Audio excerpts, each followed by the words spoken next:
Bonjour à toutes et à tous et bienvenue dans Terrienne. Notre choix cette semaine, c'est ce reportage qui raconte la cavale de deux sœurs qui se sont enfuies d'Arabie Saoudite. Dua, 22 ans, et Dalal, 21 ans, ont profité d'un voyage en famille pour échapper à leur père. En Arabie Saoudite, les femmes sont toute leur vie soumises à la tutelle d'un homme, père ou mari. Aujourd'hui, elles vivent cachées en Turquie. Nos confrères de France 2 les ont rencontrées.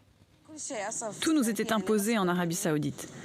On ne pouvait pas vivre notre vie, prendre des décisions, même sur les détails les plus petits. Sortir seul dans la rue, ne pas porter la baya.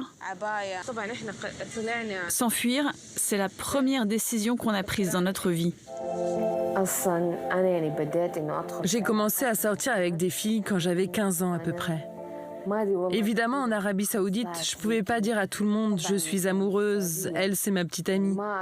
Ça restait entre elle et moi, dans le secret. Si quelqu'un l'apprend, c'est la catastrophe. Il n'y a que nos copines très proches qui le savent. Dans l'islam, à la base, les gays et les lesbiennes, on les tue en les jetant d'une montagne. C'est ça le châtiment prévu par le Coran. En Arabie Saoudite, ils ne font pas ça, ils font des châtiments corporels, où ils te mettent en prison, ça dépend. C'est bien sûr un crime. Quand elle vivait en Arabie Saoudite, Dua a tenté 7 fois de se suicider, avant de décider de se sauver.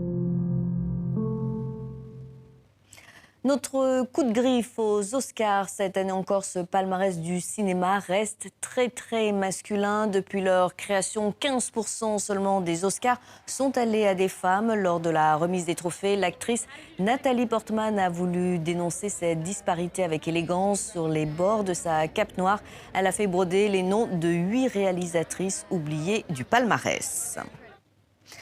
Coup de cœur pour la sculptrice Maki Xenakis qui a voulu réincarner des femmes parias de la société pendant des siècles, celles qu'on appelait les folles et que l'on enfermait pour s'en débarrasser.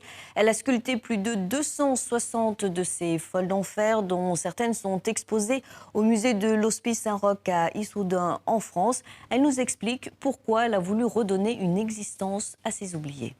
C'était surtout cette injustice.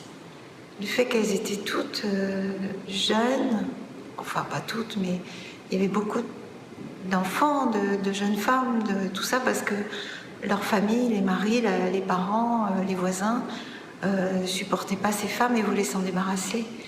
Anne Chalot, 27 ans, bohémienne, voleuse, receleuse, dépravée par habitude, condamnée à mort, convertie en perpétuelle par la bonté du roi. Le 18 juillet 1688. René Auger, interné pour être soupçonné d'avoir donné et vendu des secrets pour l'amour. Et tous ces sujets et dossiers sont retrouvés, bien sûr, sur le site de Terrienne. À très bientôt sur TV5 Monde.